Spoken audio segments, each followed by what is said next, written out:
అమరావతి ప్రాంతంలో సీఎం చంద్రబాబు నాయుడు పర్యటించారు. ముఖ్యమంత్రిగా బాధ్యతలు స్వీకరించాక తొలి పర్యటనలో పోలవరాన్ని సందర్శించిన ఆయన రెండో పర్యటనలో అమరావతిని పరిశీలించారు. ఈ పర్యటనలో పలు నిర్మాణాలు, రాజధాని ప్రాంత స్థితిగతుల్ని చంద్రబాబు తెలుసుకున్నారు.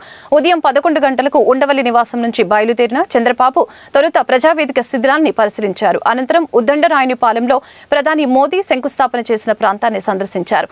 అక్కడి నుంచి సీడ్ యాక్సెస్ రోడ్, అసంపూర్తిగా మిగిలిన అఖిల భారత సర్వీసు అధికారులు, మంత్రులు, న్యాయమూర్తుల గృహ సముదాయాన్ని పరిశీలించారు. ఐకానిక్ నిర్మాణాల కోసం గత తెలుగుదేశం పార్టీ ప్రభుత్వ హయాంలో పనులు మొదలుపెట్టిన ప్రాంతాలకు వెళ్లారు. హైదరాబాద్కు పాసి పనులు కూడా పోకుండా గర్వంగా నాకు ఒక రాజధాని ఉంది, ఇక్కడ పని చేసుకోగలుగుతానని చెప్పడానికి నిర్మాణం చేపట్టినటువంటి రాజధాని ఇది. అలాంటి రాజధాని ఈరోజు మనం చూస్తే అతలాకుతలం చేశారు. ఆ డీటెయిల్స్ కూడా నేను వస్తాను. అదే సమయంలో పోలవరం దక్షిణ భారతదేశంలో ఎక్కువ నీళ్లుండే నది గోదావరి నది. పోలవరం పూర్తి చేస్తే నదుల అనుసంధానం జరిగితే రాష్ట్రంలో ప్రతి ఒక్క ఎకరాకు నీళ్లు ఇచ్చే అవకాశం ఉంటుంది. ఈ రెండు కూడా మనం ఒక్కసారి ఆలోచించుకున్నప్పుడు రాష్ట్ర విభజన జరిగింది. హేతుబద్ధత లేదని పోరాడాం.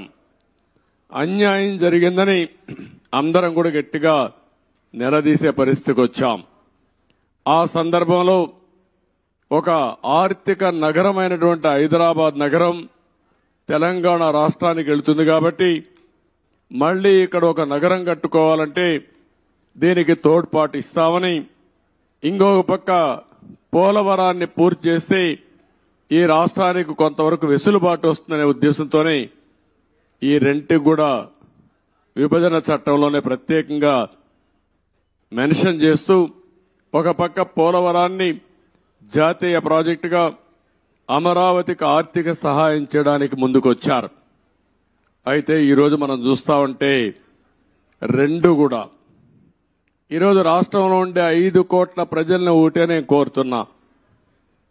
ఈరోజు ఏదైతే మాకు ఓట్లు వేశారు ఇది ఒక హిస్టారికల్ విక్టరీ.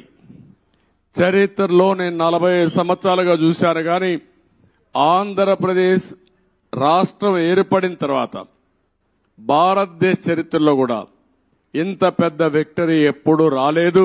ఒక్క మాటలో చెప్పాలంటే వన్ సైడెడ్ గా ఇలాంటి ముఖ్యమంత్రి పనికి రాడు, ఇతను అవసరం లేదని తీర్పిచ్చి బ్రహ్మాండంగా ప్రజలు ముందుకు వచ్చారు. 95,000 మెజారిటీ ఒక నియోజకవర్గంలో 11